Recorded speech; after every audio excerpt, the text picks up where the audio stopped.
In the depths of history, amidst the tumultuous waves of the Atlantic Ocean, a dark and harrowing chapter unfolded: the transatlantic slave trade.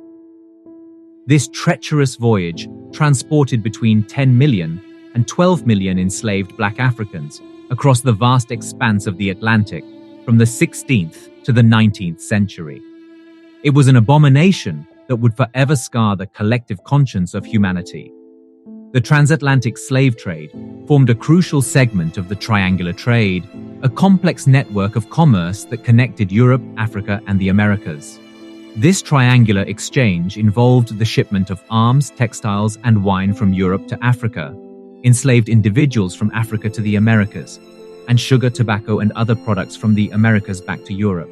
The insatiable demand for labor in the New World, and the devastating impact of European conquest and diseases on the indigenous populations compelled the Europeans to turn their eyes towards Africa for a solution. The Portuguese and Spanish, pioneers in establishing colonies in the New World, initially relied on forced labor from local indigenous populations. However, the violence and diseases ravaging the indigenous communities created a labor shortage, leading the European colonizers to increasingly turn to Africa for a steady supply of labor. The Spanish West Indies and Portuguese Brazil gradually replaced enslaved indigenous peoples with Africans, forever altering the trajectory of history. As the English, French, and Dutch colonized the smaller West Indian islands in the 17th century, they too established vast plantations. Initially, much of the manual labor on these plantations was performed by poor whites, including indentured servants. However, the demand for labor in these colonies eventually surpassed the availability of white servitude, leading to the rise of black slavery. The Dutch emerged as prominent slave traders during parts of the 17th century, while English and French merchants dominated approximately half of the transatlantic slave trade in the following century. The majority of the enslaved individuals were taken from regions bordering the Gulf of Guinea. In what is now known as Togo, Benin, and Nigeria, a stretch of the African coast became infamously known as the Slave Coast. West Central Africa, centered on the Portuguese colony of Angola, was another major source of enslaved people. Additionally, a smaller number of individuals were taken from Portuguese-controlled parts of southeastern Africa. During the early years of the transatlantic slave trade, the Portuguese primarily purchased Africans who had been captured as slaves during tribal wars. However, as the demand for enslaved individuals grew, the Portuguese ventured further into the interior of Africa, forcibly seizing captives. Other European nations participating in the slave trade predominantly remained on the coast, purchasing captives from Africans who had transported them from the interior.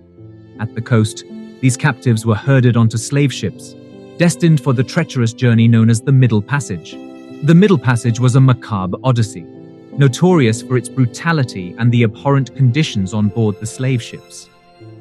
Spanning from a few weeks to several months, this harrowing voyage subjected the captives to unimaginable horrors. Packed tightly into the dark and suffocating confines below deck, they were typically chained together. Disease, piracy, and physical, sexual, and psychological abuse by their captors were constant threats. Historians estimate that between 15 and 25% of the enslaved Africans bound for the Americas perished aboard these floating chambers of despair. Occasionally, a spark of rebellion ignited within the hearts of the enslaved captives. In 1839, one such rebellion erupted when Joseph Cinque, an enslaved African, led a mutiny on the Spanish slave ship Amistad. The revolt resulted in the death of the captain and 2 crew members. As we delve into the depths of history, we uncover the haunting legacy of slavery, a chapter that stains our collective memory. It is a reminder of the depths to which humanity can sink, but it also serves as a call to action, urging us to stand against injustice and ensure that the chains of slavery are forever broken. Thank you for joining us on this journey through the history of slavery. If you found this video insightful, please give it a thumbs up and subscribe to our channel. Click on the notification bell to stay updated on our latest videos, where we explore more fascinating aspects of our shared human story. And until next time, let us be the agents of change that this world so desperately needs.